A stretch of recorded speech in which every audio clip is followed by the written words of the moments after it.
Right. కూలీ ఈ సినిమాకి సంబంధించి చాలా భారీ ఎక్స్పెక్టేషన్స్ అయితే అందరిలో ఉన్నాయి. మనందరికీ తెలుసు ఈ సినిమా ఎలా ఉంది ఏంటి. ఎందుకంటే రజనీకాంత్ గారి స్టార్డమ్ మన ఇండియా మాత్రమే కాదు, ఏషియన్ దేశాల్లోనే కాదు, యావత్ ప్రపంచంలో కూడా ఒక భారీ స్టార్డమ్ని ఈ సినిమాకి, ముఖ్యంగా రజనీకాంత్ గారి ఫ్యాన్ బేస్కి ఈ సినిమా చాలా ఎక్స్పెక్టేషన్స్ని పెంచుకుంటూ వెళ్ళిపోయిందనే చెప్పాలి. ఎందుకంటే రజనీకాంత్ గారు ఒక కీలకమైనటువంటి పాత్రలో దాదాపు 74 సంవత్సరాలు ఆయన ఈ వయసులో కూడా ఇంత భారీ స్టార్డమ్ని మెయింటైన్ చేసుకుంటూ వస్తున్నారంటే అంత ఆషామాషి విషయం ఏంది కాదు.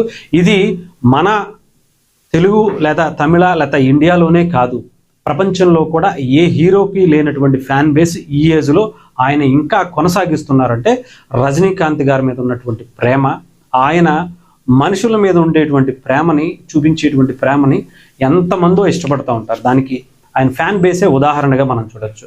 మలేషియా, జపాన్, సింగపూర్ ఇలాంటి దేశాల్లో అటు రజనీకాంత్ గారికి ఉన్నటువంటి ఫ్యాన్ బేస్ మిగతా చెప్పాలంటే ప్రపంచంలో ఏ హీరోకి లేదనే చెప్పాలి. ఆయన ఎప్పుడో తీసినటువంటి ముత్తు సినిమా నుంచి ఇప్పుడు రిలీజ్ అయినటువంటి కూలీ వరకు కూడా ఇది కొనసాగుతూ వస్తున్నటువంటి ఫ్యాన్ బేస్ అని చెప్పాలి. అలాంటి ఈ కూలీలో చాలా హైలైట్సే ఉన్నాయి. మన తెలుగుకి సంబంధించి కింగ్ నాగార్జున గారి సినిమాలో ఒక మెయిన్ విలన్గా నటించారు. అటు హిందీ నుంచి మన అమీర్ ఖాన్ గారు దీనిలో ఒక ముఖ్య పాత్రలో నటించారు. అలాగే కన్నడ నుంచి ఉపేంద్ర గారు, మలయాళం నుంచి మనకి ఆయన మంజుమల్ బాయ్స్లో చేసినటువంటి ఇంకొక ఆయన. సో ఇలాంటి వాళ్ళందరినీ తీసుకొని ఒక పాన్ ఇండియా సినిమాని ఒక రేంజ్లో హై ఎక్స్పెక్టేషన్స్ కనకరాజు గారు మనకి ఇవ్వటం జరిగింది. లోకేష్ కనకరాజు గారు ఆయన సినిమాలు ఎలా ఉంటాయో మనకు తెలుసు. హై ఒక వార్ సీన్స్, ఒక వార్ లాగా ఉండేటువంటి ఫైట్ సీన్స్తో పాటు హైలీ యాక్షన్గా ఉండేటువంటి సీన్స్ అన్నీ కూడా ఆయన దాంట్లో ఉంటాయి. అవన్నీ కలిపి దీంట్లో పెట్టారు. అలాగే అనిరుద్ధ్ మ్యూజిక్, బ్యాక్గ్రౌండ్ స్కోర్ ఇవన్నీ కూడా హైలైట్ అనే చెప్పాలి. ఇకపోతే నిజంగా ఈ వయసులో ఆయన బాడీకి తగ్గట్టుగా, ఆయన ఏజ్కి తగ్గట్టుగా చాలా అద్భుతమైనటువంటి క్యారెక్టర్ని ఏమాత్రం హీరోయిజం తగ్గకుండా 74 ఏళ్ల వయసులో కూడా ఈ రకమైనటువంటి ఎలివేషన్స్ ఇవ్వచ్చు ఒక క్యారెక్టర్కి అని మనకి ఈ సినిమా ద్వారా రజనీకాంత్ గారు చాలామంది హీరోలకి ఇదొక స్ఫూర్తిదాయకంగా ఉండేటువంటి క్యారెక్టర్ విజువల్స్ రూపంలో మనకు చూపించారు.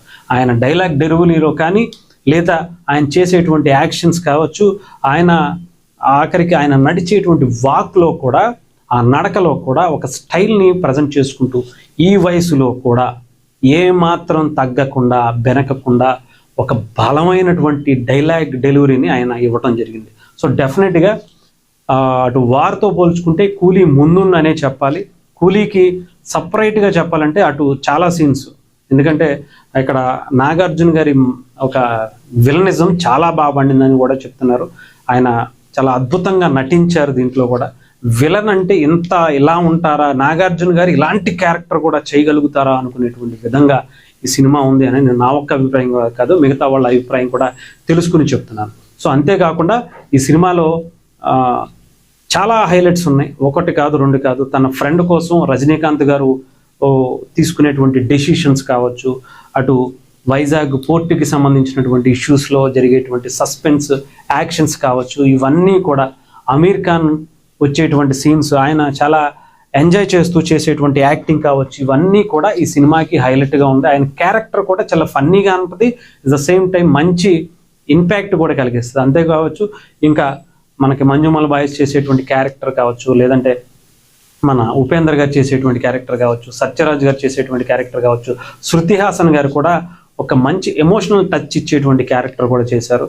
అంతేకాదు సాంగ్స్ ఒక రేంజ్లో బ్యాక్గ్రౌండ్ మ్యూజిక్తో మనకి అనిరుద్ధ్ ఒక మంచి ఎంటర్టైన్మెంట్ని అయితే కూలీ రూపంలో మనకు అందించారని డెఫినెట్గా ఈ సినిమాకి రేటింగ్ అంటే 3.5 వరకు మనం అంటే నాకు తెలిసినటువంటి వాళ్ళతో నేను ఇచ్చేటువంటి ఈ రేటింగ్ అనుకోవచ్చు.